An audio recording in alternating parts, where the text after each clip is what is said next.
acabo de tener que... Acá está el micro, doctor.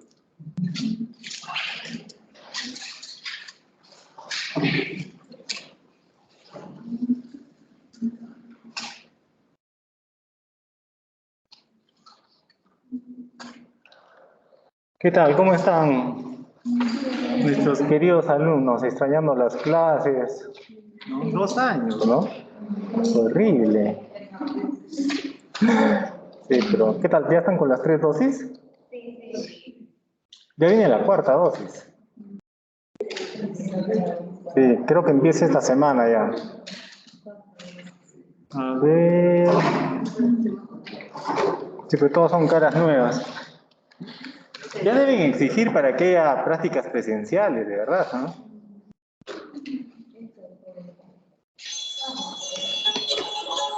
Perdón.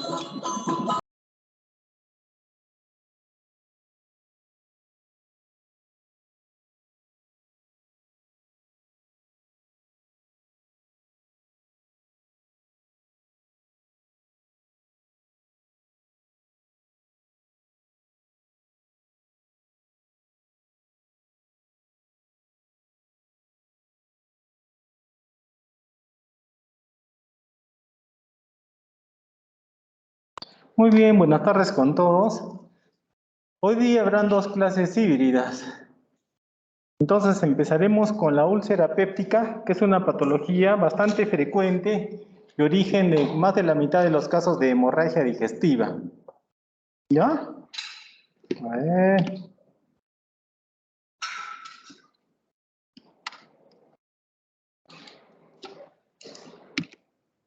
Bien, empezaremos con la definición de úlcera péptica, que viene a ser la solución de continuidad de la mucosa y la submucosa, por lo menos, pudiendo llegar a la muscular, y no solamente eso, de repente llegar a la serosa y tratarse de una úlcera perforada, ¿no? Claro, en este caso localizada en el tracto gastroduodenal, que puede ser desde el esófago, el estómago, el duodeno, sobre todo, debido a la exposición ácido péptica. Puede ser visible mediante la endoscopía o la radiología. Su extensión para nosotros los gastroenterólogos, si es de 5 o más milímetros, hablamos de úlcera. Si fuese, digamos, de 3, 4 milímetros, son lesiones más superficiales que las denominamos como ulceraciones. Y si son ya más pequeñas o ya solamente superficiales, son las famosas erosiones, sobre todo causada por los antiinflamatorios.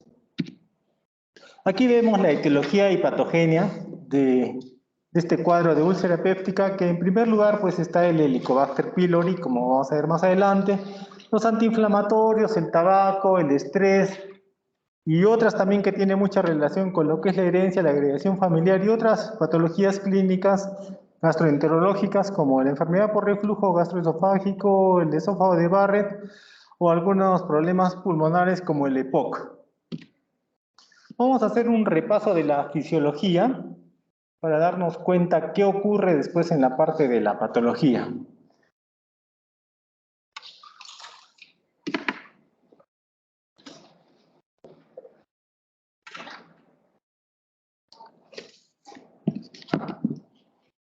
Miren, en la parte superior vemos que uno de los estímulos principales para la producción de ácido clorhídrico por las células parietales es el nervio vago, el cual va a hacer una integración con el sistema nervioso entérico, activando este sistema nervioso entérico asimismo a través de los receptores de la acetilcolina.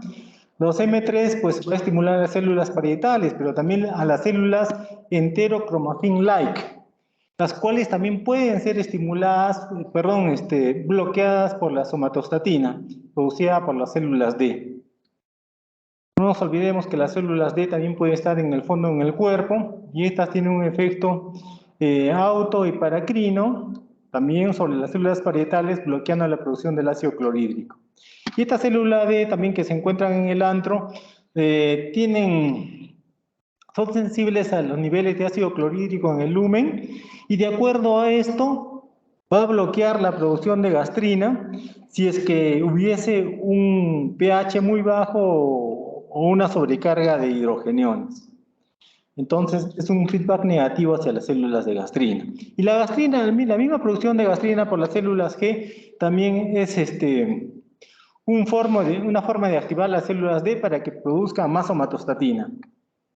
La somatostatina actúa a través de estos receptores, los SSR. Entonces, esta parte tenemos que dominarla y saber que los principales estímulos de la célula parietal es a través de los receptores para la acetilcolina, para la histamina, los SSR y los CSK, que es para la gastrina 17. Aparte de lo que hemos hablado del Helicobacter pylori y los antiinflamatorios, hay otras causas también de enfermedad ulcerosa, como son las infecciosas, ¿no? No nos olvidemos de que algunos virus son capaces de generar úlceras, como el herpes virus o los citomegalovirus también. O causas farmacológicas con algunos fármacos usados con mucha frecuencia, como son la espironolactona, el clopidogrel, los corticoides, diversos agentes quimioterápicos. Causas hormonales como el síndrome de Zollinger-Ellison, el gastrinoma o la mastocitosis también, postquirúrgica, sobre todo en las antrectomías o en los bypass realizados en el estómago, ¿no? La cocaína también causa una insuficiencia vascular en su mucosa y mucosa, generando los ulcus. No olvidarse eso, queridos alumnos. También hay factores mecánicos, la radioterapia o enfermedades inflamatorias crónicas o infiltrativas, como la enfermedad de Crohn, la sarcoidosis, y otras relacionadas como el estrés, como se acordarán las úlceras de Curling en el gran quemado. Y también las de Cushing en el paciente que tiene daño neurológico central. También la cirrosis por la mala reparación de la mucosa puede generar una úlcera péptica.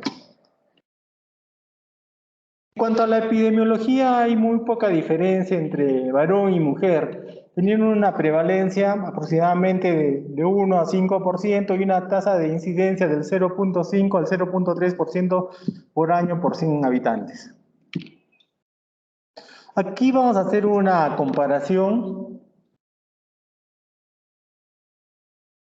entre la úlcera gástrica y la duodenal, pero de manera genérica con algunas tendencias como observamos. Digamos, las úlceras gástricas más se relacionan a los antiinflamatorios en comparación a la duodenal, que más se relaciona al Helicobacter pylori. La duodenal es más frecuente que la gástrica, ocurre en edades un poco más tempranas la duodenal. La duodenal se puede presentar las úlceras en beso, una frente a otra, ¿no? Y por lo general en ambas las úlceras son menores de 2 centímetros, ¿no? El lugar de la gástrica más frecuente es la curvatura menor. Y la del duodenal es en la pared anterior del bulbo, o D1, que también se denomina el bulbo. Por lo general, la úlcera duodenal se alivia con los alimentos, pero esto no es patognomónico, como veremos más adelante, solo es una referencia. Ahí vemos algunas imágenes, por ejemplo, aquí en el bulbo duodenal, como les dije, en la zona D1, con una úlcera de la pared anterior un poquito hacia el techo, ¿no? Una úlcera más o menos grande, cubierta con fibrina, no se ve coágulo, no se ve vaso visible, que esto usamos en algunas clasificaciones endoscópicas. Aquí también vemos bueno, en este caso una úlcera gástrica, ¿ven? Aquí hacia la incisura un poquito más profunda, ¿no? Cubierta con fibrina. Este paciente, bueno, según lo que informa aquí, tuvo hematemesis y melena, pero al momento de la endoscopía no hay signos de un sangrado reciente. Entonces, volviendo ya a la fisiopatología, como hemos hablado del Helicobacter pylori, los antiinflamatorios, el síndrome de Zollinger-Ellison, el tabaquismo, el estrés, son algunas de las causas que van a generar una agresión de la barrera de la mucosa, de la barrera defensiva, ¿no? Alterando pues todos los mecanismos de defensa de esto, así como su capacidad de reparación. Y al final, ¿cuál es el producto? La úlcera. Vamos a la patogénesis de la úlcera duodenal, que como les dije, pues tiene relación tanto con la producción ácida como del Helicobacter pylori. Por ejemplo, el Helicobacter pylori tiende siempre a infectar la zona antral, ¿no? Y acá causa una inflamación, que es la gastritis antral. Y esta gastritis central, ¿qué es lo que va a ocurrir? Va a disminuir la producción de somatostatina por las células D. ¿Y esto qué genera? Que haya mayor producción de gastrina. Y si hay mayor producción de gastrina, pues las células parietales van a estar activadas y aumenta la producción del ácido. Esta producción del ácido, ¿qué ácido al pasar al duodeno? Para defenderse el duodeno tiene que generar en el duodeno una metaplasia gástrica para defenderse del ácido. Y esta metaplasia gástrica, pues puede ser infectada por el Helicobacter pylori, y esta misma infección del Helicobacter en esta zona del duodeno va a generar inflamación y daño, y al final la úlcera duodenal. Entonces, pues acá repasando nuevamente en el antro, ¿no? Donde quedan las células G, productoras de somatostatinas, y las células G, productoras de gastrina, ¿no? Estas células que al producir la somatostatina tienen un feedback negativo hacia la producción de la gastrina.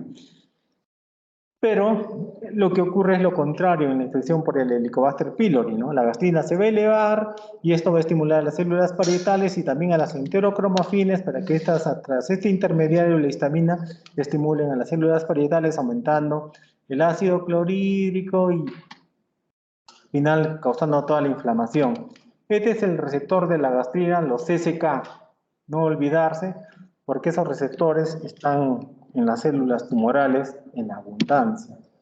Están amplificados.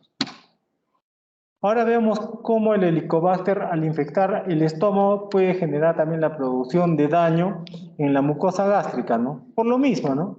La somatostatina disminuye, aumenta la gastrina estimula las células parietales, aumenta el ácido, y este aumento del ácido que va a generar que el Helicobacter provoca un feedback negativo en el complejo inhibitorio neural. Como va a estar inhibido este complejo inhibitorio, pues va a haber mayor producción de ácido, y si hay mayor producción de ácido por las células parietales, pues mayor va a ser el daño epitelial local, y al final el resultado puede ser de una úlcera. Bueno, entonces veamos, digamos, un paciente que no se le ha hecho una endoscopía, pero tiene molestias digestivas, ustedes están haciendo su serunza en Cotahuasi, no sé dónde. Bueno, él tiene las manifestaciones clínicas de una gastritis o puede ser de una enfermedad ulcerosa péptica por su cáncer. Y nosotros, como no sabemos que tiene cáncer, pues le podemos dar inhibidores de la bomba de protones. Estos inhibidores de la bomba de protones lo que van a generar es que haya un aumento de la gastrina, porque como disminuye la producción de ácido, las células D van a estimular la formación. Va a inhibirse la producción de la somatostatina y por ende la gastrina se va a elevar. Y la gastrina es un factor de crecimiento autocrino. Tiene este mecanismo por el cual, si hubiese un cáncer, lo que estamos haciendo es darle gasolina al fuego. Entonces este cáncer va a avanzar, va a proliferar con mayor rapidez. Y esto ocurre, pues, también por un otro cuadro de acloridria también, o de repente una gastritis crónica atrófica, o también por la misma infección de algunos genotipos de Helicobacter pylori. Los Helicobacter son como los felinos, ¿ya? Hay desde un gatito, unos intermedios como un puma o hasta un león. ¿Qué pasa con los Helicobacter, no? Casi todos tenemos el que es como un gatito que solo produce la gastritis crónica. Pero hay otros Helicobacter que son intermedios que generan la úlcera péptica y unos que son más bravos por las citotoxinas que producen, que están más relacionadas al cáncer, al adenocarcinoma de tipo intestinal, pero también al de tipo difuso, como vamos a ver. Ahora, en cuanto a los AINES, estos pues, pueden inducir también injuria en la mucosa gástrica, ¿no? Miren, la injuria puede ser directamente por el AINE, ¿no? Generando las erosiones, pero en la evolución puede generar hasta úlceras, ¿no? Este daño también de los AINES es debido al efecto endotelial. Va a haber una éstasis vascular en la submucosa, lo que va a generar una isquemia. Y otros mecanismos por los cuales tiene el efecto epitelial los AINES es debido a que también producen un aumento en la secreción del ácido clorhídrico, una disminución de la mucina, una disminución en este buffer del bicarbonato, y asimismo una disminución en la secreción del fosfolípido activo de superficie. Y todavía para causar más daño, disminuye la producción en la reparación epitelial de las células. Eso es lo que hacen los AINES. Entonces, el daño de la úlcera péptica pues es por el Helicobacter, por los antiinflamatorios, cualquier antiinflamatorio, inclusive los COX-2, también pueden generar úlceras, ¿no? Y todo esto va a generar un rompimiento, desequilibrio entre los factores ulcerogénicos, dañinos, versus los factores protectores, ¿no? Aquí también tenemos el alcohol, el tabaco, que no hay que olvidarse, y este bichito, ¿no? El Helicobacter pylori, que probablemente el 80% de los presentes lo tenemos. Entonces, en cuanto a las manifestaciones clínicas de la úlcera péptica, pues es muy diversa, desde ser asintomáticos hasta la presencia de un dolor abdominal, ¿no? Generalmente es urente, epigástrico, puede tener ritmo, periodicidad, a veces se alivia con la ingesta de antiácidos, a veces es nocturno. Ya cuando hay una estenosis pilórica, pues la llenura precoz, los vómitos en el paciente y lamentablemente casi el 20% debutan por las complicaciones, como la hemorragia. Ahora, la sensibilidad de la historia ulcerosa, pues no es tan buena, tiene una sensibilidad muy baja, al 30%, ¿no? Doctor, me quema aquí, me arde, como algo y se me pasa, pero eso no ocurre siempre. Por eso mejor llevarlo al especialista, ¿no? Y el diagnóstico diferencial puede ser con una serie de patologías, desde los trastornos funcionales, como la dispesia funcional, el síndrome del intestino irritable, todo relacional, Roma 4, la dispesia inducida por fármacos, el cáncer gástrico, la enfermedad de Crohn, una diversidad de infecciones por virus, la misma tuberculosis gástrica, ¿no? Cualquier causa de dolor abdominal, pues tiene que ver con el diagnóstico diferencial. Hay que hacer una serie de pruebas diagnósticas en los pacientes siempre, ¿no? Porque si ya estamos frente a una úlcera péptica, probablemente el paciente tiene algún grado de anemia, ¿no? Siempre pedir las constantes corpusculares, ¿no? Para ver si es, pues, por pérdida, ¿no? La anemia que tiene el paciente, ¿no? La analítica de rutina siempre, ¿no?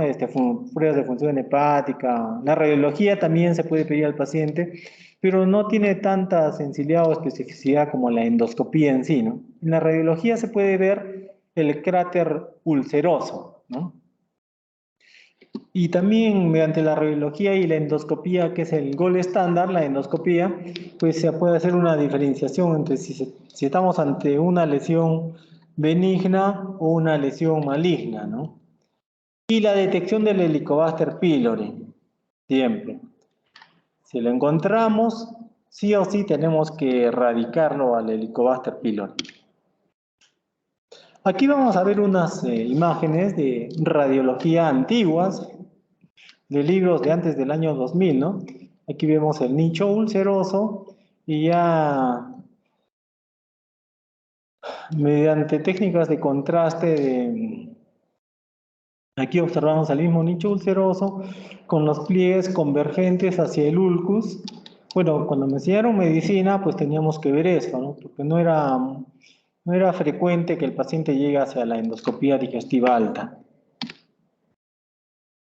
Entonces, mediante la radiología varitada, de doble contraste generalmente, se puede identificar este cráter ulceroso con el uso del bario, ¿no? Como hemos visto en la imagen, ¿no? Pero las imágenes o características radiológicas, pues no se pueden comparar a lo que es la endoscopía, ¿no? En la endoscopía podemos medir el mismo cráter, cuál es su tamaño, ¿no? No solamente eso, ver cómo son los bordes y si hay retracción de la mucosa y una serie de semiología endoscópica que sabemos los gastroenterólogos para ver si es necesario o no tomarle las biopsias de los bordes, ¿no? Por ejemplo, en este caso es una úlcera péptica, no hay duda. Lo que hay que hacer es pues, ver si tiene, mediante muestra, si tiene el Helicobacter pylori. Y qué mejor que con la biopsia. Aquí estamos haciendo la J con el endoscopio, hacia la incisura, hacia la curvatura menor, y también aquí vemos otro lecho ulceroso, ¿no? Cubierto con fibrina, no vemos vaso visible, no vemos coágulos, y esta es una úlcera que está en curación prácticamente.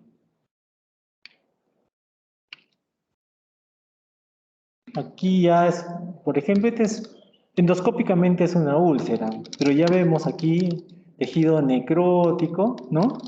Y es más profunda que las otras lesiones que hemos visto. Aquí sí o sí hay que descartar un adenocarcinoma en esta lesión antral. Aquí está el píloro, en esta lesión antral, tomando bordes, de los bordes biopsias, por lo menos unas 7 biopsias, y también de la parte donde está el tejido necrótico, tomar biopsias. Igual de esta lesión, ¿no? Que podría ser una úlcera, pero es muy profunda y es muy grande, ¿no? Entonces, igual hay que tomar de los bordes biopsias y también de las zonas, donde está el tejido, este exudado blanquecino que observamos. Cuando tomamos biopsia, digamos, y el sangrado es cuantioso, lo más probable es que sea un NM, porque todas las lesiones tumorales son muy vascularizadas porque necesitan sangre para su crecimiento. Entonces podemos tener un dato, ¿no? De que pues, son muy friables, y son muy friables, puede tratarse de un NM. Entonces aquí comparamos la sensibilidad y especificidad tanto de la endoscopía como de la radiología. Siempre la endoscopía pues tiene su plus, además que vamos a obtener muestras de las lesiones. Podemos hacer posteriormente en unas 4, 8, 12 semanas un control de la úlcera, cómo está a través de la endoscopía, y todo el arsenal terapéutico que tenemos los gastroenterólogos. Claro que su coste al final va a ser mayor que el de la radiología. Entonces, esta clasificación de Forres de las úlceras pépticas tenemos que conocerlo porque es una pregunta que en algún examen, residencia, internado, etcétera, casi siempre viene, ¿no? La clasificación de Forres de las úlceras pépticas, el 1A es un sangrado a chorro, en jet. El 1B ya es un sangrado en napa, difuso, un babeo. El 2A ya observamos el vaso visible, pero que no hay sangrado, ¿no? Y el coágulo adherido, pues es el 2B. Más o menos hasta aquí hay un riesgo de resangrado alto, ¿no? Del 55 para el 1A hasta un 20% de resangrado hasta el 2B, que es el coágulo adherido. Ya después vemos lesiones 2E con restos de hematina, como algunas que hemos observado, o algunas con lecho limpio con base de fibrina, que el resangrado es muy, muy bajo, ¿no? A ver, vamos a ver algunas fotos aquí. Por ejemplo, ven, este es el sangrado en jet. Este es el vaso, la arteria, y cómo el sangrado es en jet, pulsátil, ¿no? Este es el 1A. Los gastros, pues colocamos acá clips, ¿no? Para coger el vaso, pues y ya deje de sangrar. El 2B es un sangrado ya en napa, babeo, ¿no? El 1B. El 2A es este vaso visible, que igual no está sangrando, pues hay que hacer una terapia endoscópica, tanto con inyectoterapia, tal vez con epinefrina, y también la colocación de clips. Este es el 2B, el coágulo adherido, que siempre durante la endoscopía tenemos que hacer el lavado de esta lesión ulcerosa, porque detrás del coágulo puede estar el vaso visible, ¿no? Y va a ser más fácil la colocación de clips hemostáticos. El 2B, bueno, vemos algunos restos de hematina ahí en la lesión, y el 3, pues el Forres 3 viene a ser una base limpia, de repente con un poco de fibrina. Hay también clasificaciones antiguas, ¿no? Como las clasificaciones de Johnson, ¿no? De las úlceras, digamos, gástricas, ¿no? Tipo 1, la 2, la 3, la 4, la 5, pero no tienen ya mayor importancia como para describirlas. Aquí hacemos un repaso, digamos, lo que hacemos los gastroenterólogos. Esta es una aguja de inyectoterapia que la cargamos con epinefrina, una en 10.000 o una en 20.000, más o menos, ¿no? Y colocamos alícuotas. Una alícuota es un volumen, ¿no? Puede ser de 1, 2 o 3 ml cada vez en el lecho sangrante de la úlcera, ¿no? Y así palidece la úlcera por la misma epinefrina que hemos colocado, pero no es suficiente muchas veces usar solo un método de terapia endoscópica para la hemorragia digestiva. También tenemos que, de ver el vaso visible, como en este caso, pues ya entrenarlos para la colocación de clips.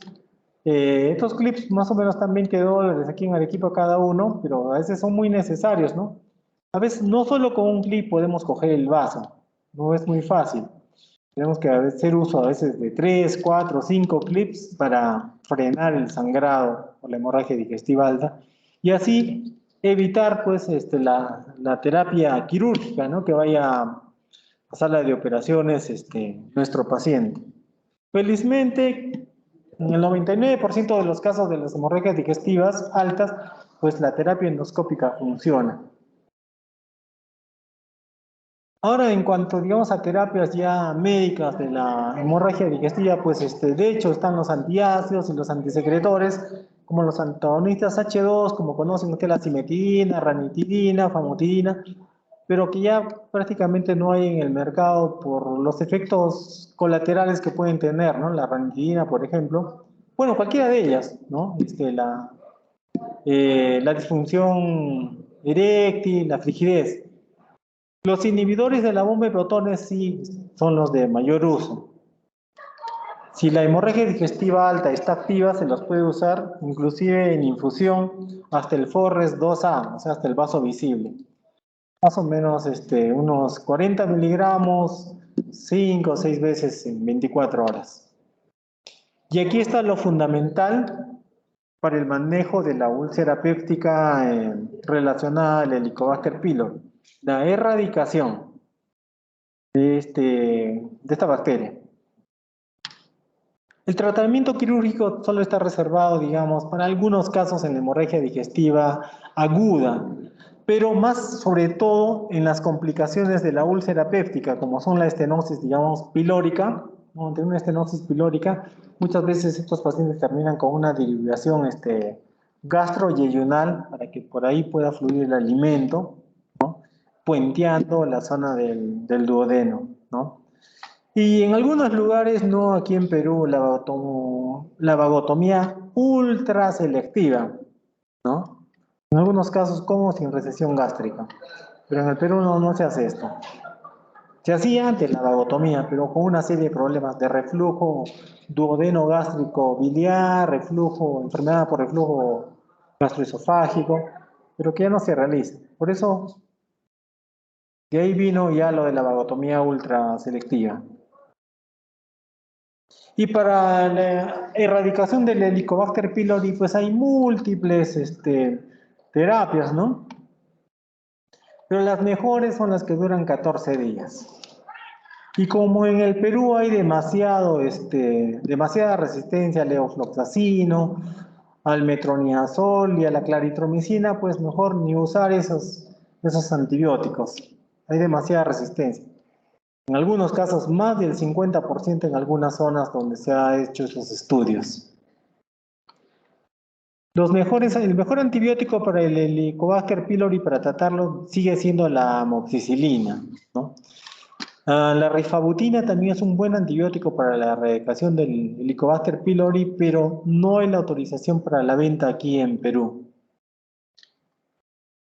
Los mejores esquemas es un inhibidor de la bomba de protones acompañados por 2 antibióticos y además una cuarta medicina que es el subsalicilato de bismuto.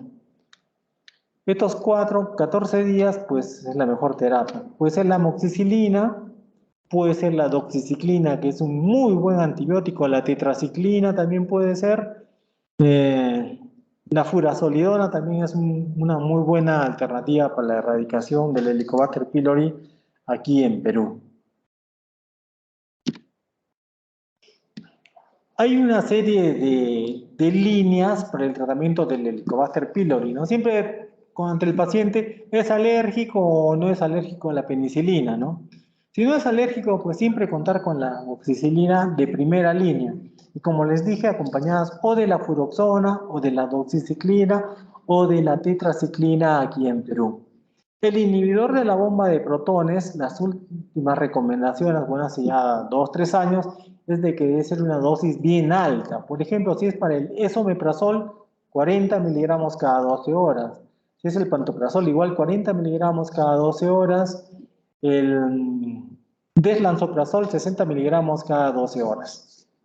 Después hay segunda líneas. En la segunda línea generalmente siempre se repite la amoxicilina, pero se cambia el segundo antibiótico, que tenemos varias alternativas. También hay tercera, cuarta línea, pero ya cuando falla una segunda línea, hay estudios del Helicobacter pylori para ver si tienen pues, los genes relacionados a la resistencia por antimicrobianos, que los hacen aquí en Perú también. Ahora, los que son alérgicos a la penicilina, pues lamentablemente no se puede usar la amoxicilina, pero se puede usar la furazolidona, la doxiciclina, la tetraciclina, ¿no? Y la rifabutina, porque algunos se consiguen en Chile o en Bolivia. Bueno, entonces la erradicación ya con dosis dobles de inhibidores de la bomba de protones, pues la tasa de erradicación es altísima, así como la cicatrización que tiene que ir de la mano, ¿no? Pero pueden haber fracasos también de la erradicación del Helicobacter pylori por una serie de circunstancias que también las vamos a revisar, sobre todo el incumplimiento del tratamiento, ¿no? Ahora de la enfermedad ulceropéptica relacionada al AINE, ¿no?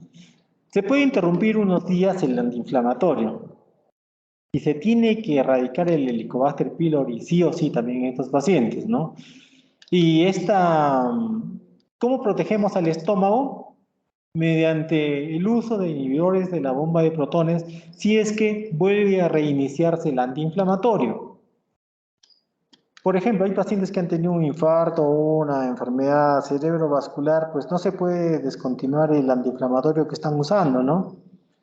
Antes de 72 horas se debe reiniciar, ¿no? Pero no olvidarse que esos pacientes ya deben iniciar un inhibidor de la bomba de protones para darle una gastroprotección. Siempre que veamos una úlcera, pues tiene que confirmarse su curación, su cicatrización, por lo menos después de 12 semanas, endoscópicamente, sea cual fuese su localización. Ahora también hay, como les dije en un inicio, úlceras no relacionadas al Helicobacter pylori ni a los antiinflamatorios que hemos visto, ¿no? Síndrome de Solm-Ellison, enfermedad de Crohn, tuberculosis, etcétera, virus, etcétera, ¿no? Del total de duodenales, más o menos un 5% no tienen ni relación ni con el helicobacter ni con los inflamatorios. Y más o menos un 15% o menos, pues no tienen relación ni con el helicobacter pylori ni con los inflamatorios. Y siempre descartar alguna enfermedad subyacente, ¿no? Como he dicho, tuberculosis, un cáncer, ¿no? Sobre todo el cáncer, ¿no? Hay úlceras refractarias, sobre todo por la falta de cumplimiento del paciente del tratamiento, ¿no? Una úlcera duodenal en 8 semanas ya debe estar cicatrizada y la gástrica demora un poquito más, en 12 semanas ya debe estar cicatrizada con un tratamiento estándar. Pero les repito, las causas de la úlcera refractaria, la primera es la falta del cumplimiento del tratamiento del paciente, de repente también el consumo continuo del antiinflamatorio, el tabaquismo, o de repente la dosis que le estamos dando del inhibidor de la bomba de protones ha sido insuficiente, ¿no? Entonces, pues eliminar la causa, ¿no? Ya no fume, por ejemplo, ¿no? Y buscar que no sea un Solier-Ellison dosándose la gastrina 17. Ahora veamos las complicaciones de la enfermedad ulcerosa, ¿no? Pues la hemorragia es la principal. Imagínense, tiene una incidencia de hemorragia digestiva más o menos 86 casos por 100.000 habitantes por año. Es bastante, ¿no? Y la enfermedad ulceropéptica, más del 50%, pues es de todas las hemorragias digestivas, más del 54% son por la enfermedad ulcerapéptica. Otras causas de hemorragia digestiva, pues la hemorragia varicial, Diela-Foix, etc. Ahora, digamos, de 4 ulcerosos, ¿cuándo en algún momento van a sangrar? Solamente de 4, solo uno sangra en algún momento de la evolución de su úlcera. Hay muchas úlceras que están presentes, pero que ni sangran, ¿ya? Solamente el 25% de los ulcerosos sangran en algún momento. Bueno, luego no olvidarse de la clínica para esta complicación de la hemorragia, la hematemesis o las melenas, sobre todo, ¿no? Pero también puede ser la hematoquesia, si es que el sangrado de esta hemorragia digestiva alta fuese muy abundante, que no tiene el tiempo suficiente como para ser digerida esa sangre y pues se expulsan coágulos, lo que llamamos la hematoquesia. Entonces, no olvidarse, el tratamiento es médico, ¿no? Por ustedes, que de repente en su cerebro la van a ver, ¿no? Que siempre derivar al paciente estable hemodinámicamente, si hubiese la complicación de la hemorragia. El endoscópico, que son una diversidad de terapias hemostáticas, desde el argón plasma, los clips, la inyectoterapia, ligaduras, etc. El quirúrgico ya si fracasan las medidas endoscópicas, o el quirúrgico ya en las lesiones pues ya tardías, como las estenosis pilóricas, ¿no? Por la enfermedad ulceropéptica. Otra complicación de la úlcera péptica es la perforación, que felizmente pues no es muy frecuente, pero puede ocurrir, ¿no? En el 5% de los ulcerosos puede ocurrir el tema de la perforación, sobre todo en aquellas úlceras que están en el bulbo duodenal, en la cara anterior, ¿no? No olvidarse también ese dato, ¿no? En la clínica es un dolor muy intenso y de inicio brusco, con contractura abdominal, inmediatamente van a emerger. Se toma la radiografía del paciente parado, se da el neumoperitoneo, ¿no? El mismo examen también se puede objetivar. El tratamiento sí o sí es quirúrgico. Una contraindicación de la endoscopía es la probable perforación. Si sospechamos que hay una perforación, mejor no hacer la endoscopía porque es muy peligroso.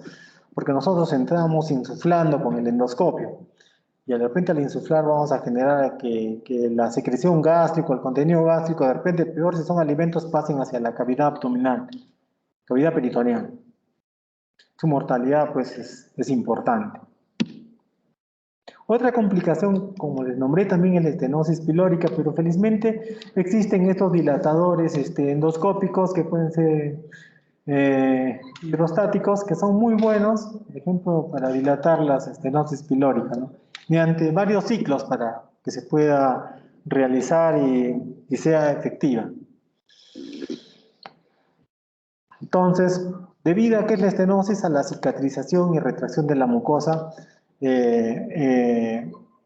las localizadas sobre todo en el píloro o las duodenales del bulbo, ¿no? Esta complicación es bien rara, menos del 5% de todas las úlceras que uno observa puede ocurrir, ¿no? El tratamiento, bueno, la clínica es el llenado precoz con náuseas y vómitos del paciente, ¿no? El tratamiento casi siempre es el quirúrgico, si es que falla la dilatación endoscópica, ¿no? Mediante las derivaciones gastroyeyunales. Muy bien, les agradezco. Y a ver si hubiesen algunas preguntas.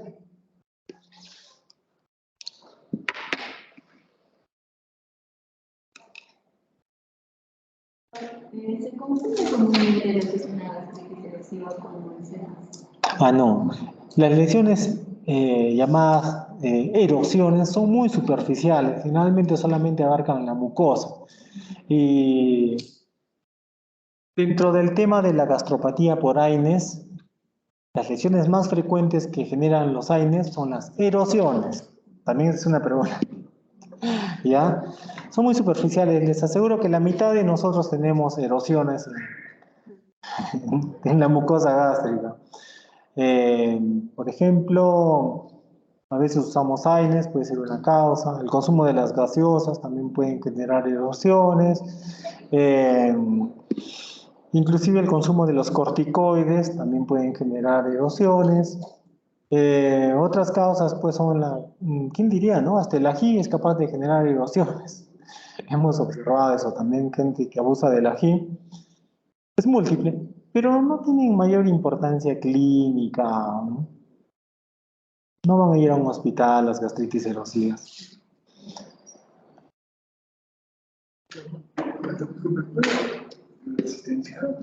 Allá.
Disculpe, en la explicación de pobres,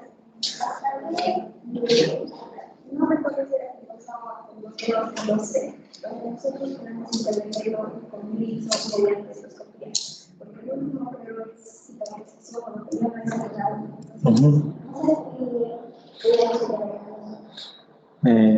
El 1A de hecho, ¿no? Se usan los clips hemostáticos porque viste el vaso, está chorro ya. El 1B, los clips no se puede usar porque es un sangrado así en napa, muy superficial, no hay que clipar. Pero ahí se usa inyectoterapia con epinefrina o alguna otra sustancia. En el 2A, y lo vemos el vaso visible, hay que cliparlo, de hecho. En el 2B hay que limpiar el coágulo para ver si se llega a objetivar el vaso visible. Si lo vemos el vaso visible hay que cliparlo. Si limpiamos el coágulo. Pero si uno trata de limpiar el coágulo y no sale el coágulo, ahí nomás lo dejamos. El coágulo también es un muy buen tapón hemostático. O sea, prácticamente hasta que veamos el vaso visible. Si no sangre hay que cliparlo. El 1B, como es sangrado en napa, no hay que cliparlo, porque no hay nada que clipar. El 2B, si limpiamos el coágulo y vemos un vaso visible, se puede usar la terapia por clips endoscópico, hemostático.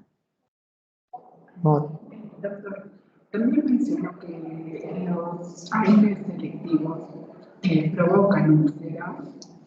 Claro, claro, también el meloxicam, por ejemplo, tenemos muchos casos, sobre todo usados en el adulto mayor, ¿no? Esos viejitos que tienen artrosis, artritis, alguna enfermedad reumatológica, inclusive usando el meloxicam, que es un COX-2 selectivo, hemos visto úlceras pépticas.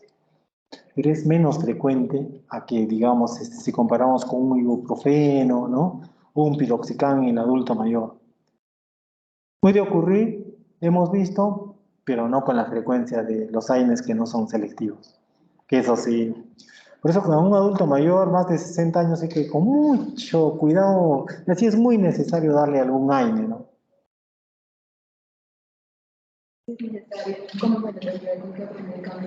Con un inhibidor de la bomba de protones si fuese muy necesario. Y como son multimedicados estos señores, el adulto mayor, tienen hipertensión, etcétera, etcétera, mejor que sea un inhibidor de la bomba de protones que interactúe menos con otras medicinas. ¿Cuál es ese? El pantoprazol, que tiene menos interacción medicamentosa, el panto.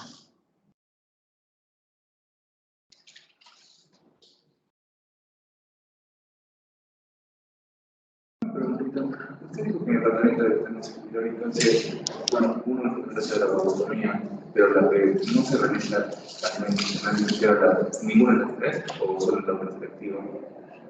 Es que es la ultra selectiva, pero inclusive en el extranjero ya no se la usa, porque, bueno, yo no sé mucho de anatomía, cómo son los métodos quirúrgicos, pero antes se lo bajaban el vago que hemos visto que es un estímulo, ¿no? La secreción, pero eso genera una serie de otros problemas, sobre todo de reflujo, duodeno gástrico y gastroesofágico. Ya no se hace eso. Pero en la ultraselectiva solamente tratan de, digamos, de romper las fibras nerviosas que van hacia la zona del fondo y del cuerpo. Esa es ultraselectiva. ¿Cómo la harán? Que en Arequipa nadie la hace.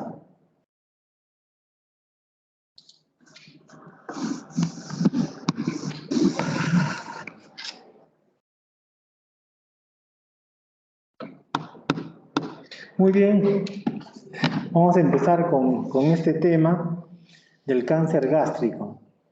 En la promoción creo que son 140 o 120 y tantos, ¿no?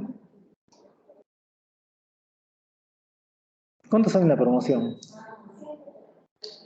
Ya, más o menos 3 o 4 de la promoción, ustedes van a tener cáncer gástrico en algún momento de su vida.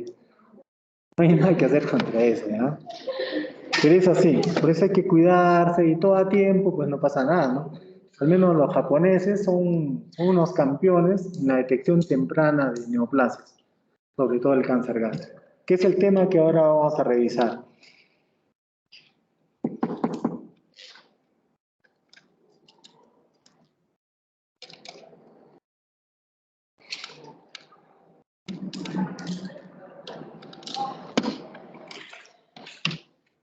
Muy bien, entonces su incidencia más o menos según Globocam del 2012 y las actuales está entre la cuarta y quinta causa de cáncer en el mundo, ¿ya?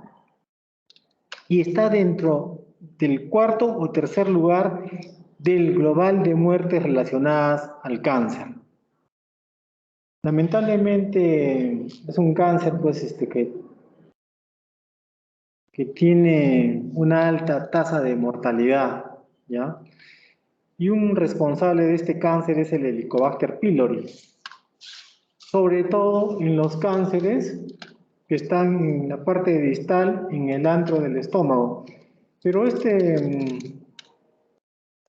Helicobacter pylori no solamente está relacionado al cáncer adenocarcinoma de tipo intestinal, sino también al difuso.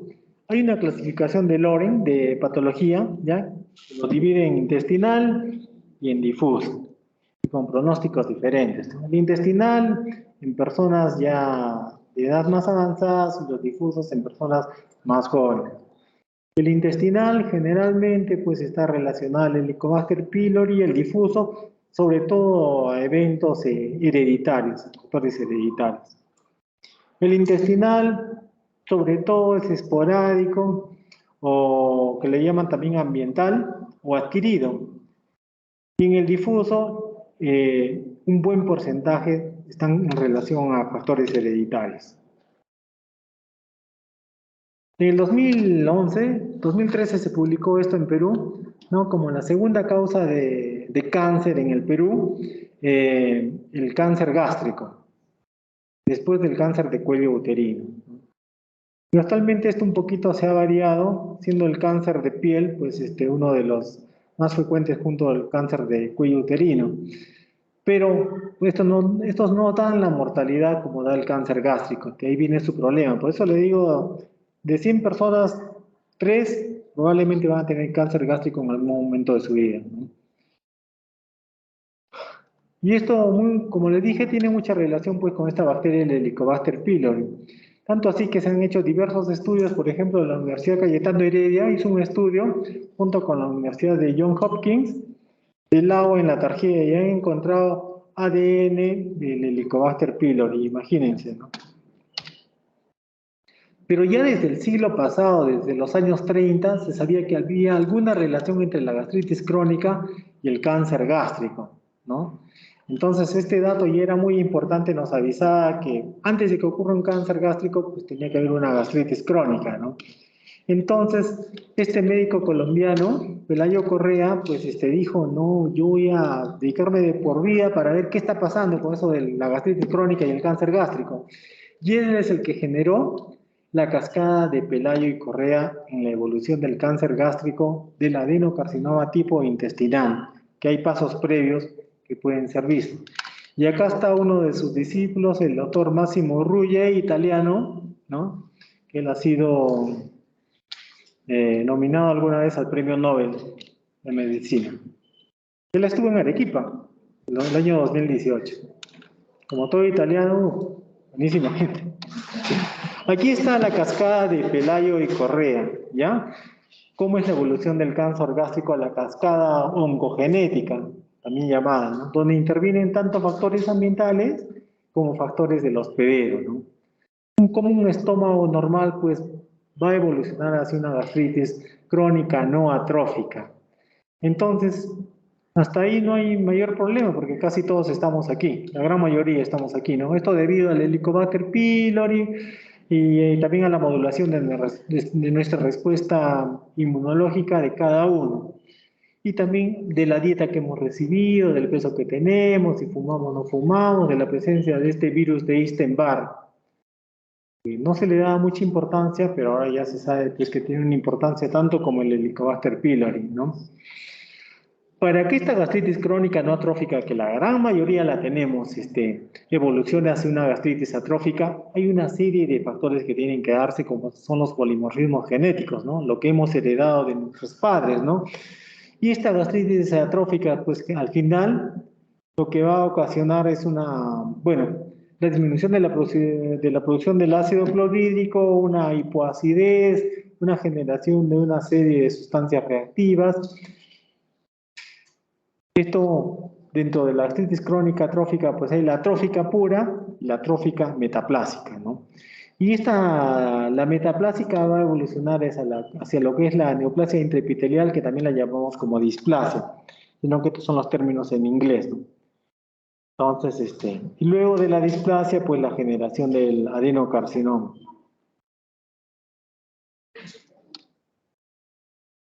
Entonces, los gastroenterólogos tenemos que dominar estos términos, ¿no? En la cascada oncogénica del cáncer gástrico, ¿no? ¿Cuáles son las lesiones precancerígenas early y cuáles son las avanzadas, ¿no? Dentro de las avanzadas ya en sí, es ya la misma metaplasia y la displasia, ya como lesiones precancerígenas avanzadas, ¿no? Aquí observamos cómo es la patología que ocurre tanto en el antro como en el cuerpo por la infección del Helicobacter pylori en pacientes no ulcerosos, ¿no? Entonces, antes se preguntaba en el año 93, pues, si esta bacteria es la promotora de la metaplasia intestinal, pero ahora ya sabemos que sí. El Helicobacter pylori es capaz de generar la metaplasia, la displasia y el adenocarcinoma, ¿no? El Helicobacter primero siempre infecta la parte antral, la parte distal del estómago, ¿no? Y luego se expande por todo el estómago. Y en algunos casos, este Helicobacter pylori es capaz de generar la atrofia gástrica. Y es bien difícil a veces encontrarlo acá el Helicobacter, porque como no es un medio, como acá, como estos patitos, vinieron, hicieron el daño y luego se fueron. Eso es lo que ocurre también con el Helicobacter pylori cuando ya ha hecho daño llegando a la atrofia gástrica. Pueden desaparecer el Helicobacter pylori o en algunas zonas encontrarlo. Entonces, para saber si una gastritis ha evolucionado hacia la atrofia, lo que se pide pues es dosaje del pepsinógeno 1 y del pepsinógeno 2, que esta relación normalmente es 3 o más, pero si es menos de 3 ya estamos hablando de una atrofia, ¿no? Olvidarnos de eso. Entonces hay procedimientos tanto invasivos como no invasivos para ver si una gastritis crónica tiene algún riesgo a evolucionar hacia el cáncer gástrico, sobre todo las metaplásicas, ¿no? ¿Qué hacemos nosotros, los gastroenterólogos, ¿no? Tenemos que saber qué son las lesiones precancerosas early, las tempranas, ¿no? Que ya les di en el cuadro, ¿no? Una simple gastritis es el campo ideal para la cancerización, ¿no? Y si todavía hay atrofia, más aún, es el lugar adecuado para que aquí se genere un adenocarcinoma, pero previamente con los pasos de metaplasia y displasia. ¿Cómo ocurre esto? Mediante dos modos. El Helicobacter pylori puede generar esta atrofia O también enfermedades inmunológicas como la gastritis autoinmune puede generar esta atrofia. Y esta atrofia, pues, son ya lesiones precancerígenas, ¿no? Cuando se trata de una atrofia, sobre todo la tipo A, de la parte del cuerpo y del fondo, son las inmunológicas. Pero cuando se trata de una atrofia relacionada tanto en el fondo, cuerpo y en el antro, está más relacionada al Helicobacter pylori. ¿Cómo podemos determinar eso? Mediante la biopsia gástrica. Se me ha movido una...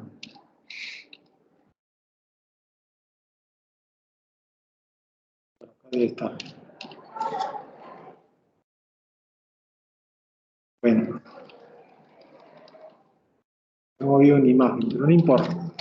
Siempre que hagamos una endoscopía, nosotros tenemos que tomar muestra tanto del antro, de la incisura, como del cuerpo, para ver dónde está la atrofia. Eso es fundamental.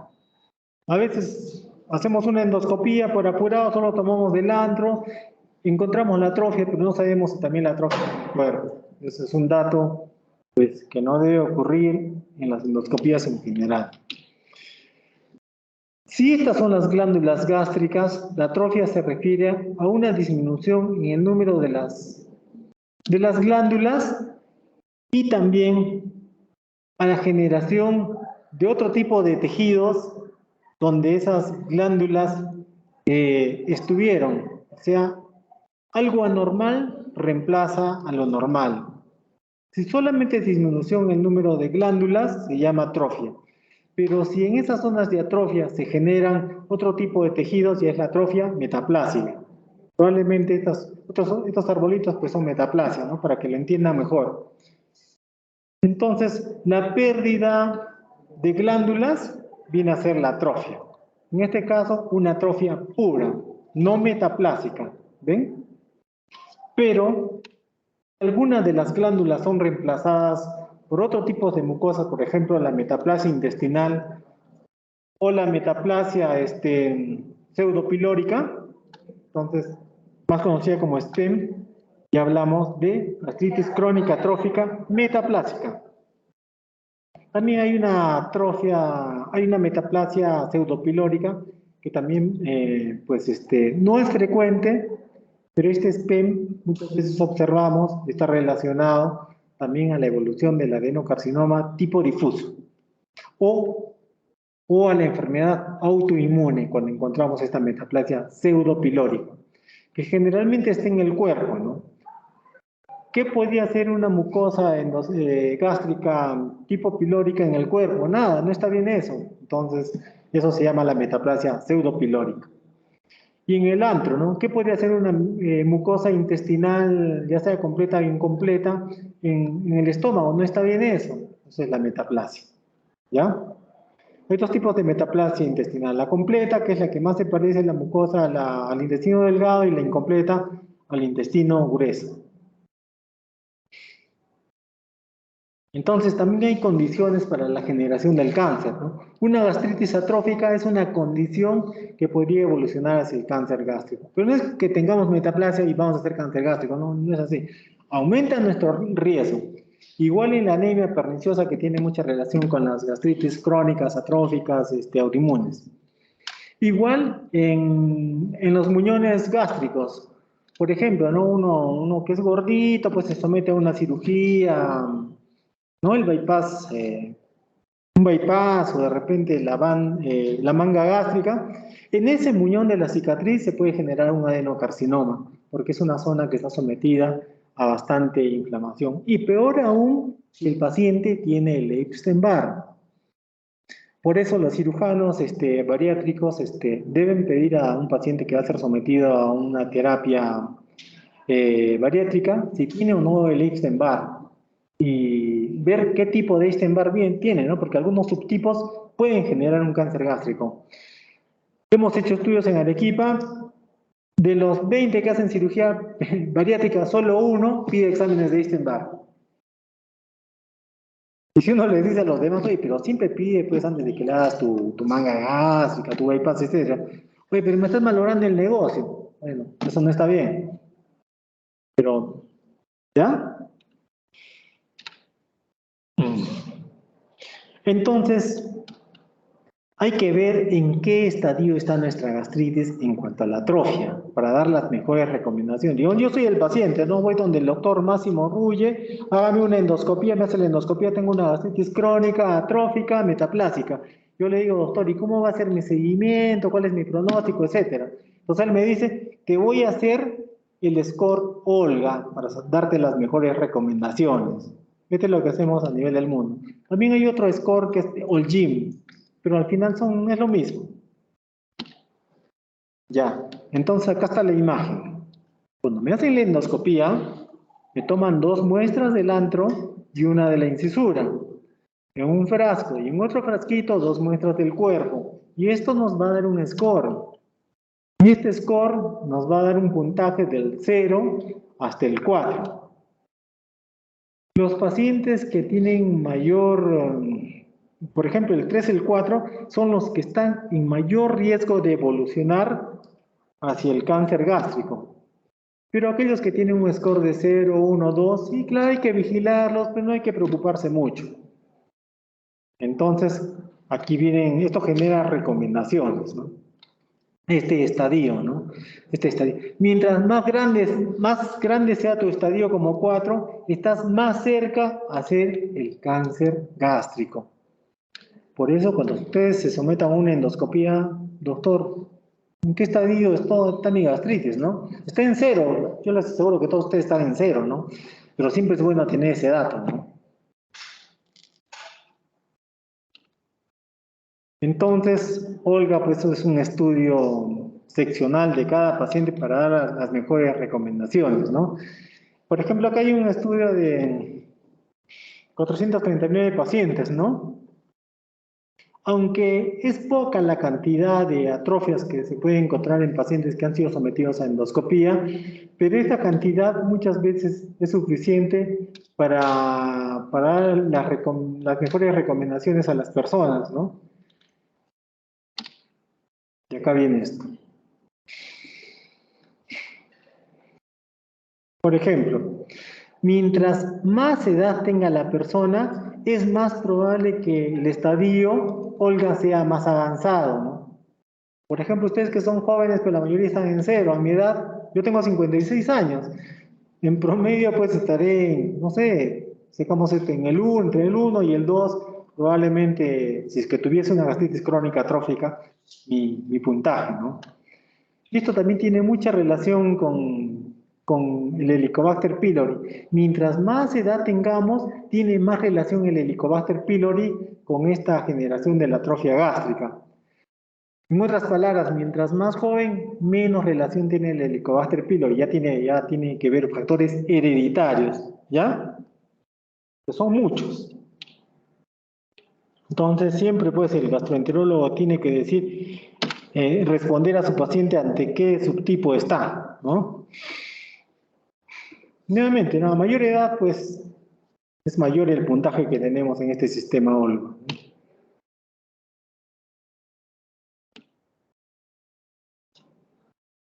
Y todo este sistema Olga, para ver qué porcentaje tenemos de metaplasia o si tenemos ya displasia, pues es fácilmente valorado. La primera tesis sobre esto del sistema Olga se realizó en 2008. 2008-2009 por la doctora Fabiola Velázquez, que trabaja ahí en el Honorio Delgado conmigo. Entonces, este estadio Olga que hacemos a todos nuestros pacientes, pues se correlaciona bastante con el Helicobacter pylori, ¿no? Y a mayor puntaje, mayor correlación con el tema del cáncer gástrico, ¿no? Y estadios bajos, digamos un puntaje de 0, 1, por ejemplo, el que ustedes deben tener de 0, más se relaciona a enfermedad ulcerosa. ¿Ya? Es algo inverso, pero así ocurre, ¿no? Lo contrario, ¿no? Mayor es el riesgo, mayor es el estadio, mayor riesgo como predictor para el cáncer gástrico. Y no solamente esto, sino también para la úlcera péptica, que es la diferencia con la úlcera duodenal. ¿Cómo va a ser el seguimiento, ¿no?, de estos pacientes? Si un paciente está en el estadio 0-1, pues el seguimiento puede ser de repente una endoscopía de acá 5 o 10 años, porque no hay mayor problema en ese paciente. Pero si estamos ante un estadio 2, más o menos la próxima endoscopía debe ser en 3 o 4 años. Si estamos en un estadio 3 o 4, máximo en 2 años tiene que repetirse su endoscopía. Y siguiendo estos mismos protocolos de la biopsia, que esto tiene que hacer, lo hacen en todo el mundo, en todo el mundo. Hasta ahora no se ha cambiado. Ahora en noviembre hay una reunión en Venecia, justamente para ver, pues, si algo más se puede hacer respecto al protocolo de biopsia endoscópica en todo paciente que es sometido. Ahora en noviembre, y probablemente después de noviembre, se va a generar Maastricht. Maastricht es una reunión de expertos para ver cómo se maneja el Helicobacter pylori, todo esto de la gastritis, el cáncer. Entonces, miren todas las recomendaciones de seguimiento que genere el protocolo OLGA o el OLGIN. Entonces, es importante saber esto. Igual, ¿no? Por ejemplo, se hace estudios de seguimiento en el estadio 0-1. ¿En qué momento van a hacer un cáncer gástrico? Rarísimo. Pero cuando se hace un seguimiento ya en estadio 2 o sobre todo 3 o el 4, haciendo el seguimiento endoscópico, pues vamos a detectar cáncer gástricos temprano, que eso es lo que nos importa a nosotros, ¿no? Acá vemos en un global de pacientes que se le hace el estadio OLGA, casi el 78% están en un estadio 0.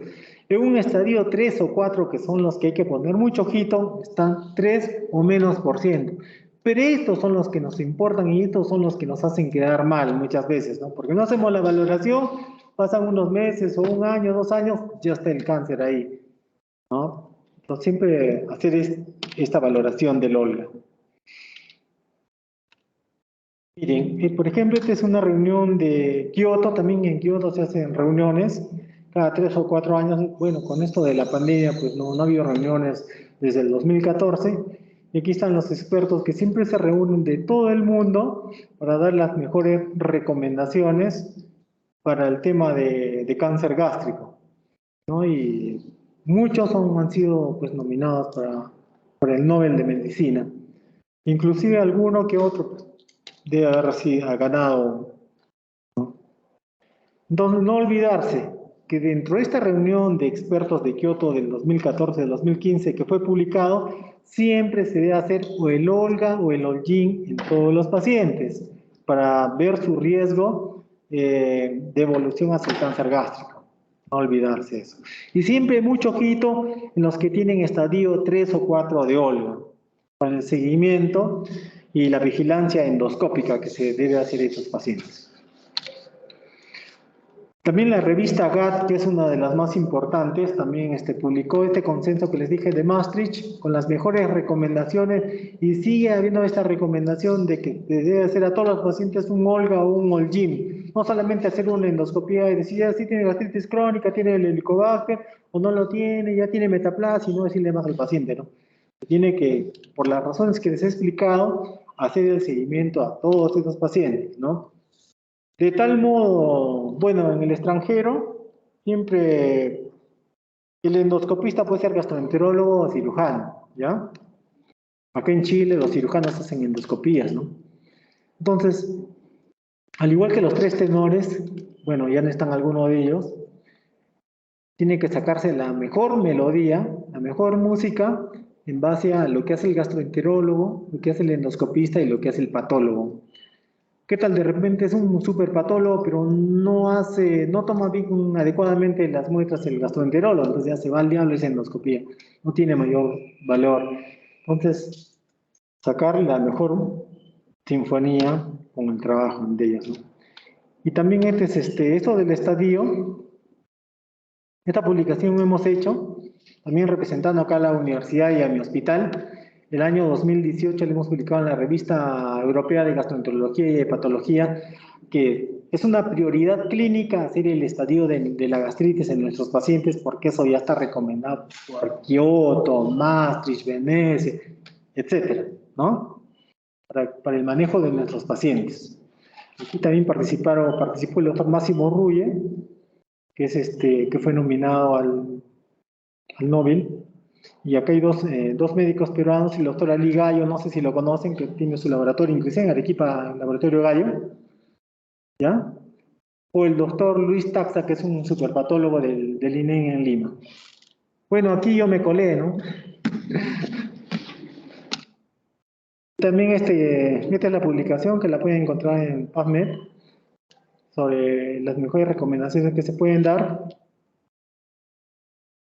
Y el año 2019 hemos avanzado un poquito más publicando en la revista Helicobacter, representando también a la universidad y a mi hospital, sobre cuáles son las mejores recomendaciones para hacer el estadiaje en todos los pacientes con gastritis, usando el Olga, pero que es igual con el Olgin, ¿ya? Muy bien.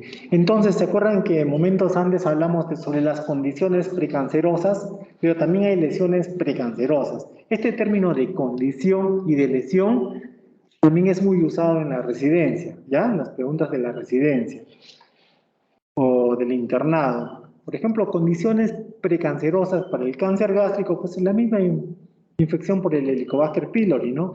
Algunas gastritis autoinmunes, la misma úlcera gástrica, los muñones gástricos de una cirugía anterior, o algunos síndromes que podemos tener, ¿no? Por ejemplo, el de Lynch, que es muy frecuente, el del síndrome de Lee-Romani.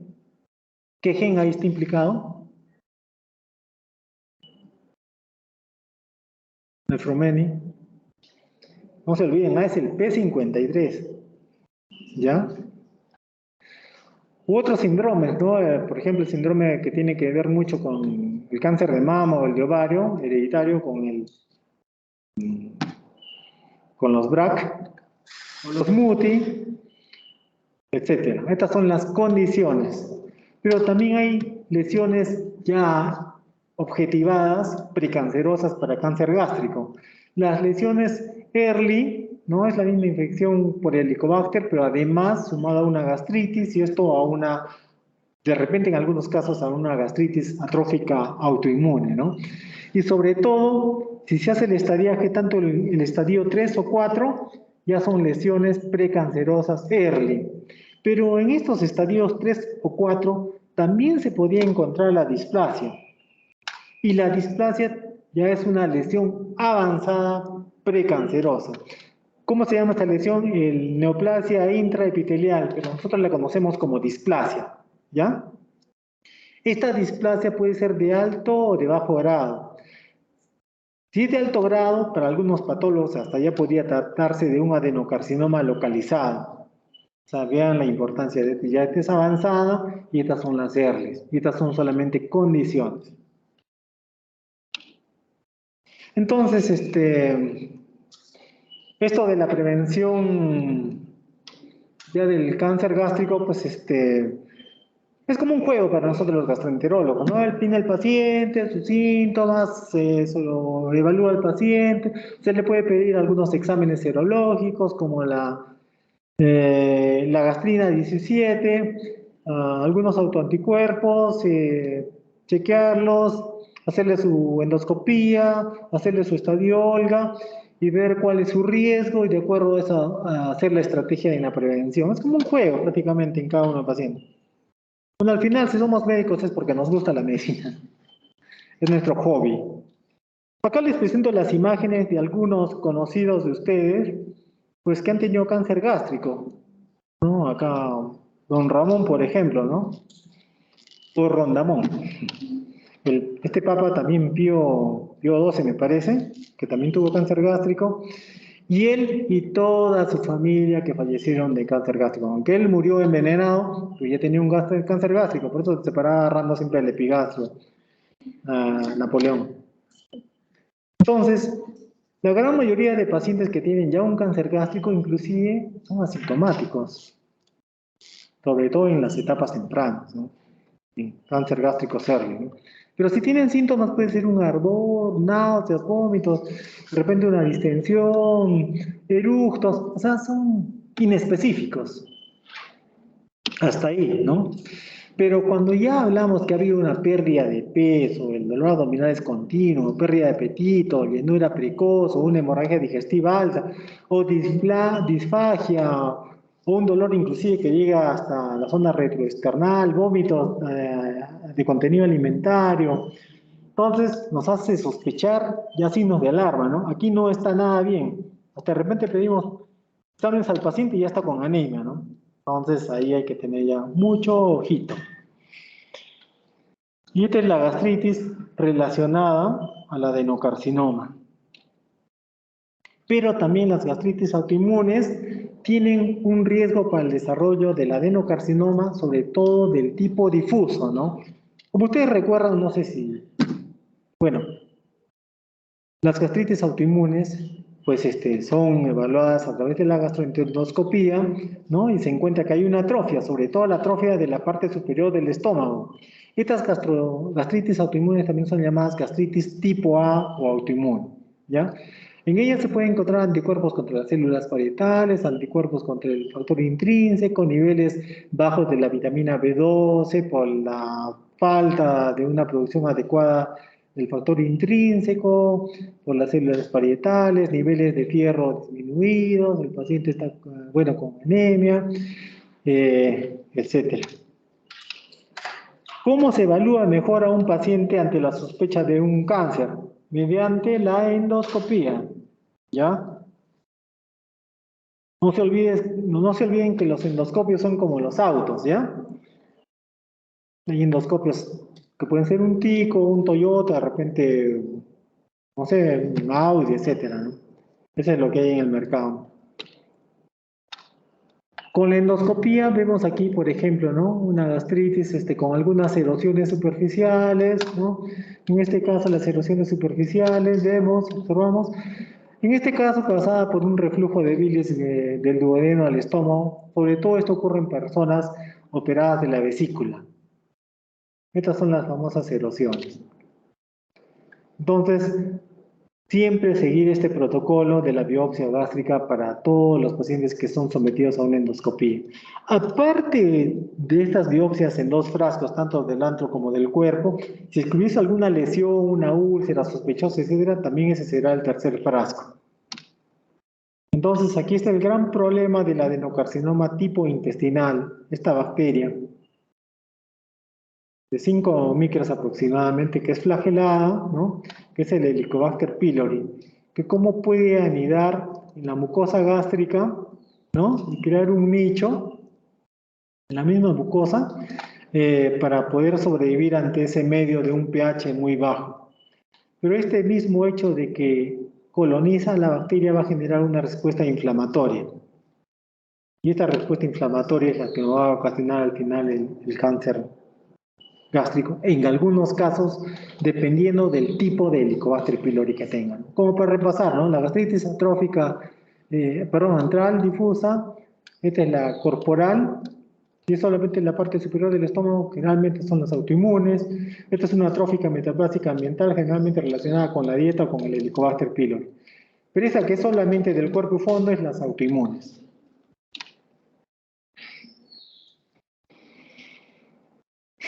Entonces, a mayor edad que tengamos, es más probable que tengamos las gastritis atróficas, que es un factor de riesgo para el desarrollo del cáncer gástrico, ¿no?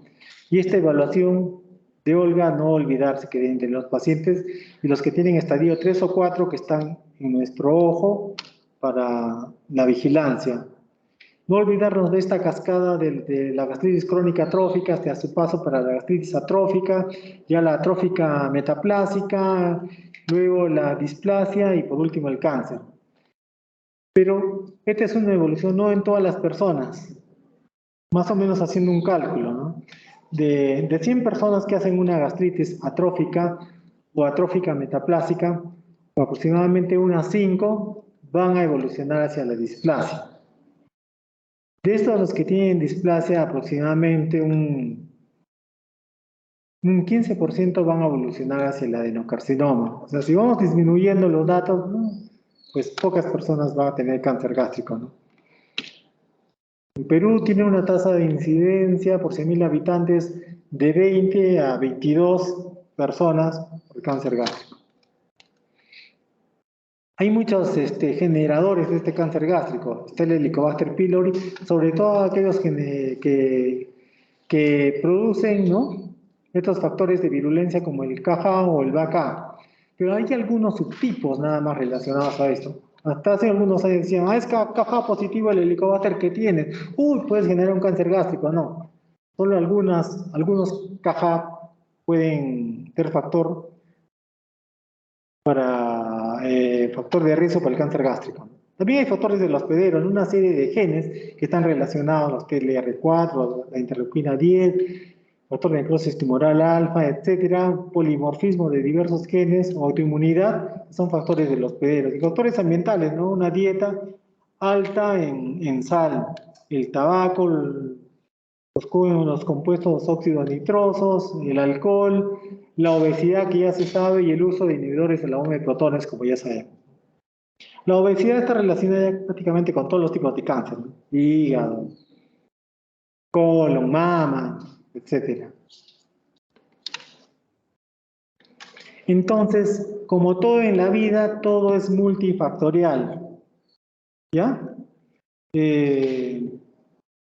Cuando es multifactorial, pues al final genera una enfermedad, ¿no? Por ejemplo, depende qué patógeno tengamos en el estómago, el tipo de Epstein-Barr, el tipo de Helicobacter, su virulencia que tiene para generar la enfermedad. Pero esto también depende de algunos factores del hospedero, genéticos generalmente, y algunos factores también dietéticos. Por eso, ante los factores del hospedero, la parte genética no podemos hacer nada actualmente. Pero los chinos ya están regenerando genes con infecciones por adenovirus. Por ejemplo, yo nazco con ¿qué ejemplo? El CDH1 del cáncer gástrico hereditario tipo difuso. Me infecto con un adenovirus que ha sido modificado y mi gen puede ser reparado por ese virus, ¿no? Esto es toda una locura. Los chinos lo están haciendo, pero no lo están publicando. Entonces, pero sí podemos actuar evitando infectarnos con el Helicobacter pylori, teniendo una dieta adecuada, teniendo un peso adecuado, ser relajados, no estresarnos, etcétera, etcétera, etcétera. Ahora, si vamos ya a la parte molecular del cáncer gástrico, se pueden hacer una serie de estudios para ver ante qué tipo de cáncer gástrico estamos, de acuerdo a las mutaciones que puede haber en los genes, ya sea acetilación, metilación, el genotipo de Helicobacter pylori que tenemos, los telómeros con los cuales hemos nacido. Todo eso se puede hacer aquí desde el año 2006, aquí en Arequipa, en Perú. O sea, es toda una locura, pero todo esto genera un gasto, ¿no? Una vez que se genera la metaplasia en el paciente, es muy difícil que ocurra una regresión hacia una gastritis crónica no atrófica. Se ven casos, pero es muy raro. Lo más probable es que esto vaya hacia una progresión de la displasia y en algunos casos hacia ya el cáncer gástrico. Y todo esto se puede evaluar mediante la biología molecular. Entonces, este es como un repaso, miren. Somos lo que somos o vamos a morir por determinada patología, por todo el estilo de vida que hemos tenido, inclusive antes de nacer, inclusive antes de la concepción que habían tenido nuestros padres, si fumaban, no fumaban, eran obesos, han tenido muchas parejas sexuales, todo eso tiene que ver, ¿ya? Como ustedes de repente han leído, ¿no? Tener 3 parejas sexuales ya es un factor de riesgo para una serie de enfermedades, ¿no? Para el Epstein-Barr, el papilomavirus, etcétera, etcétera, etcétera, ¿no? Para ver también si hemos recibido o no la lactancia cuando hemos sido niños, si hemos estado expuestos a estilvestrol, ¿no? Que la conocen muy bien esa droga, cómo ha sido nuestra infancia, nuestra pubertad, nuestra vida adulta, si hemos fumado o hemos sido fumadores pasivos, nuestro estilo de vida, todo eso tiene que ver con la generación de las enfermedades que vamos a tener, ¿no?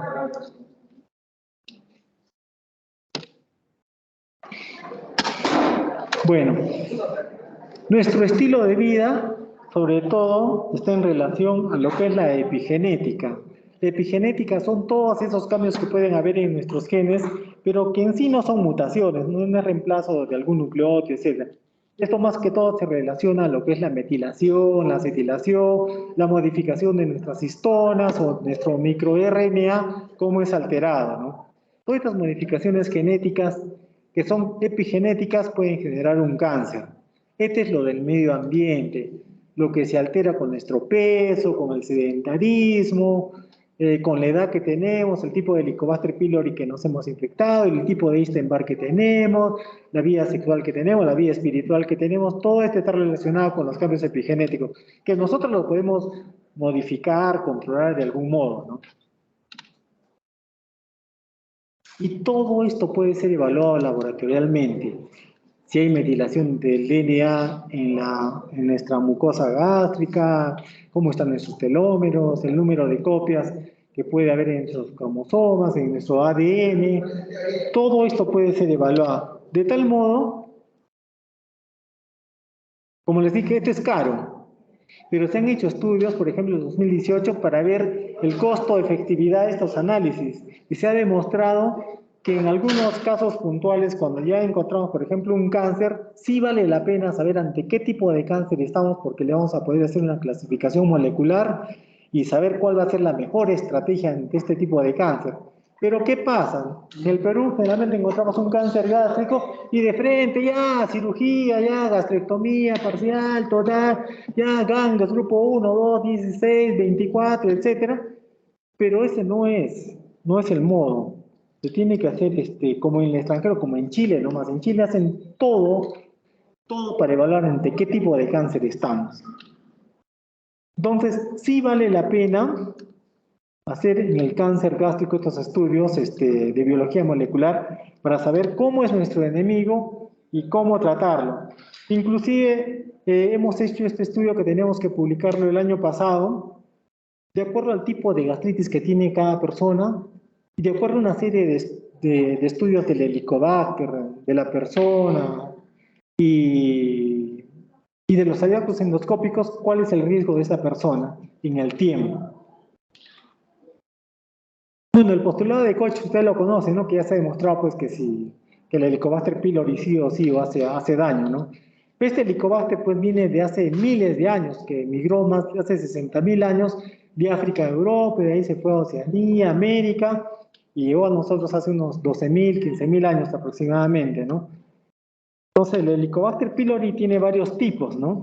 Y varios subtipos. Acá tenemos las 7 principales poblaciones de Helicobacter pylori que hay en el mundo, ¿no? La americana, la europea, de las africanas hay 2 subtipos, la asiática más hacia el este, la de Oceanía. Hay varios grupos de Helicobacter pylori. Cada Helicobacter pylori tiene un riesgo, ¿no? Por ejemplo, les hablé del CAH, este factor de virulencia del Helicobacter pylori. Solo los Helicobacter pylori que tienen caja y tienen PIA, en este caso el C repetitivo, estos son los que tienen el alto riesgo al cáncer gástrico.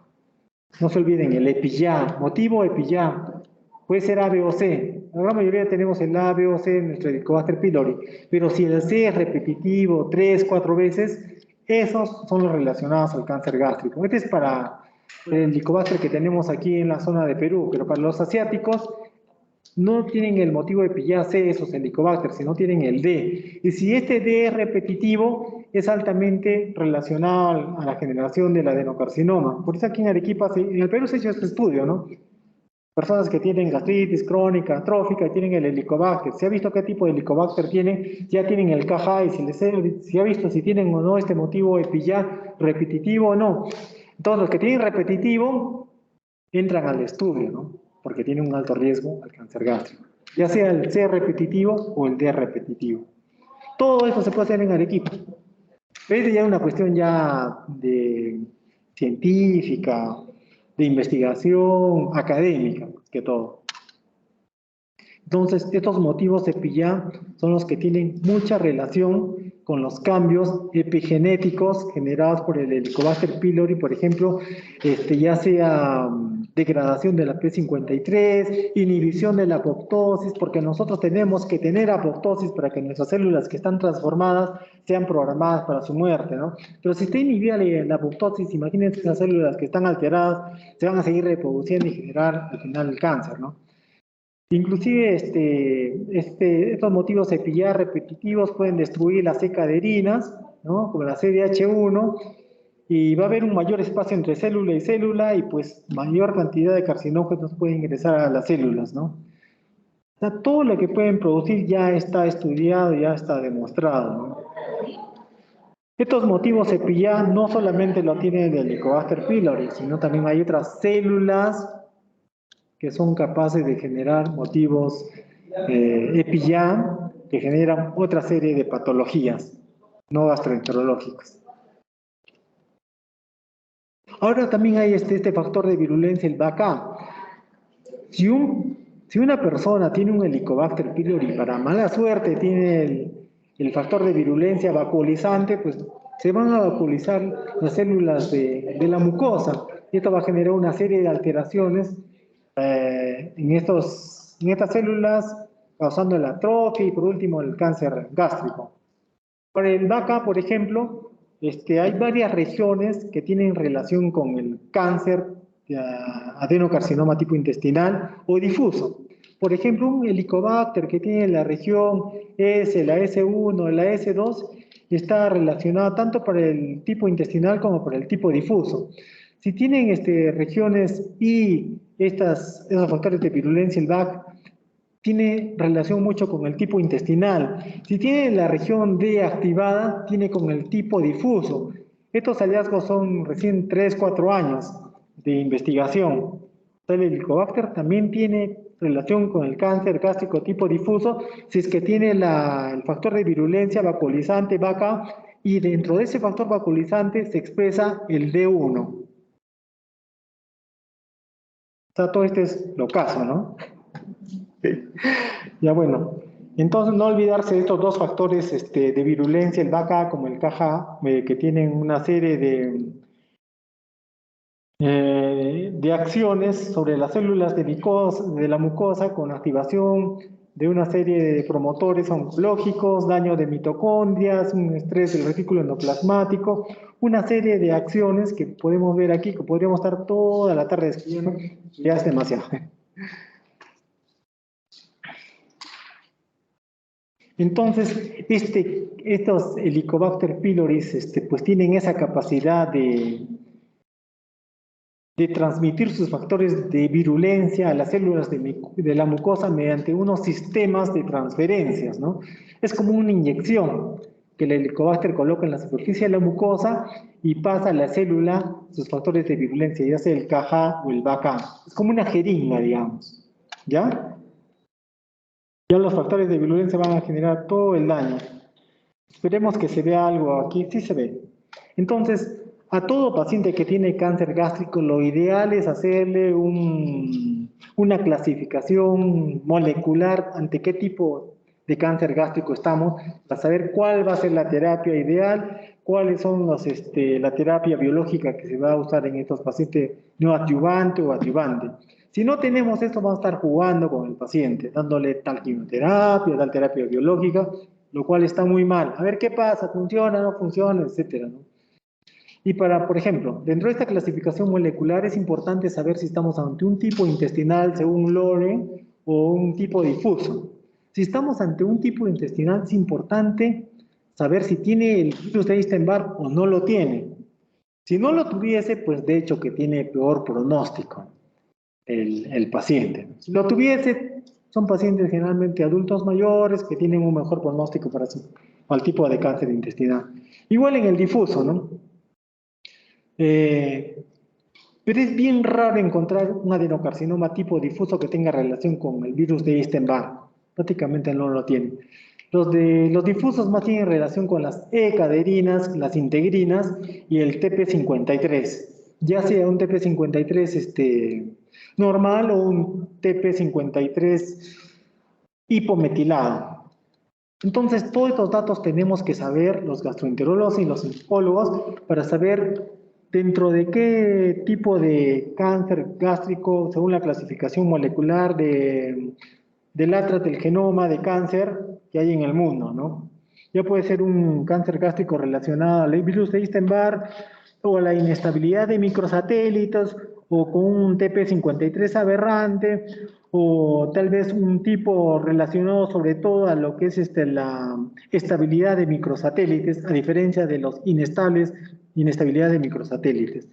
Entonces, este tema de cáncer gástrico es súper apasionante y, y el congreso que va a haber en Venecia de Regain, se llama Regain, en Venecia, pues va a ser también virtual y va a ser abierto a todos los que les interesa el tema de la gastritis, cáncer gástrico, en noviembre, pues hagan el seguimiento para que puedan participar y gratis. Bueno, ahora yo sé que va a haber infinidad de preguntas respecto a esta exposición y espero todas las preguntas porque tenemos un minuto. Nos hemos pasado, pero bueno. Sí, sí, sí. ¿A todos los pacientes que tienen gastritis se les tiene que hacer el escobor o igual? ¿O solo los que tienen sospecha de cáncer? A todos, para saber, digamos, que también uno está en la escala cero, o sea, que no tiene riesgo a nada. También es bueno saber que no tenga riesgo a nada, o sea, es un valor predictivo negativo muy alto con esto de la evaluación del OLGA. A todos se debe hacer. ¿Estos pruebas moleculares que hemos mencionado se realizan o no? Toditas se realizan desde el año 2006-2007 aquí en Arequipa. Todo. Pero sí es un poco caro. Doctor, mi pregunta va, bueno, últimamente muchos pacientes que usan omeprazol de forma crónica, ¿no? Quería saber si esto era un factor de riesgo al desarrollar cáncer, porque sabemos que el omeprazol también produce gastritis crónica, o mejor dicho, genera trógeno, cosas así. En un ser humano no se ha comprobado que un inhibidor de la bomba de protones genere un cáncer gástrico. Lo que sí se ha comprobado y que vemos casi todas las semanas es que muchos cánceres gástricos no han sido diagnosticados y han recibido un inhibidor de la bomba de protones que, como les dije, es dar gasolina al fuego. Porque cuando tomamos el inhibidor de la bomba de protones, lo que vamos a hacer es que nuestro volumen de producción de ácido disminuya. Y al disminuir este volumen de ácido, nuestro pH va a elevarse. Y eso va a estimular a las células del antro a generar somatostatina. Para no generar somatostatina, y como no hay ese inhibidor de la somatostatina para las células de la gastrina, se va a elevar la gastrina. Y la gastrina 17 es un factor de crecimiento potentísimo, casi como tipo insulínico, imagínense, ¿no? Por eso, ante la sospecha de un paciente con cáncer gástrico, tiene anemia, de repente ha tenido hematemesis, melenas por ahí, ha bajado de peso, tiene llenura precoz, de repente al examen palpamos una masa, mejor derivarlo al gastroenterólogo, que le haga una endoscopía antes de iniciar alguna terapia. Menciono que el adenocarcinoma tipo intestinal, si es en parte negativo, en este caso sería el peor diagnóstico, no sería lo contrario. Cuando es Epstein-Barr negativo, significa que hay otros factores, sobre todo hereditarios, que tienen de peso. Y los factores hereditarios son los peores. Preferible tener un Epstein-Barr, ya sabes que el Epstein-Barr ha causado aberraciones de tu PL1 o PL2, ¿no? A saber que de repente tienes por ahí un CDH1 mutado.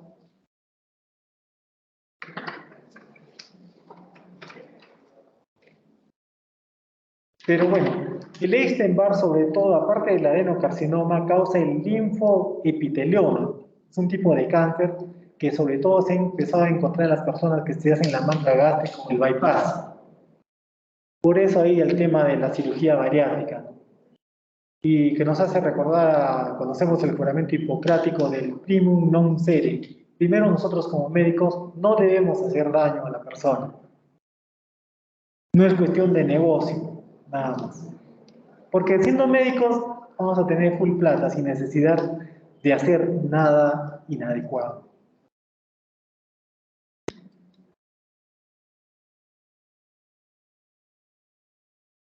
Bueno, casi llegamos a los 10 alumnos. Está bien. ¿Cuándo nos toca la próxima clase? Perfecto.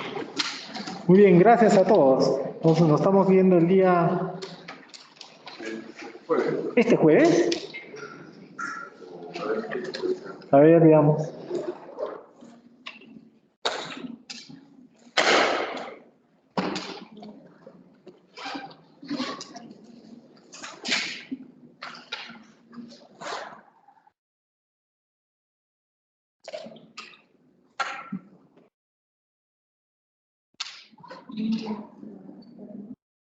Que lo modificaron un poco.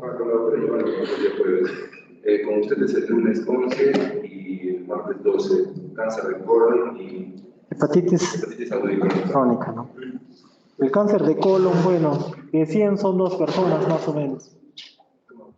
De 100 personas a 2 les va a dar en algún momento. Sí. Parece que hay que comer bastante fruta, verdura. Bueno, cuídense mucho. Me voy retirando. Gracias.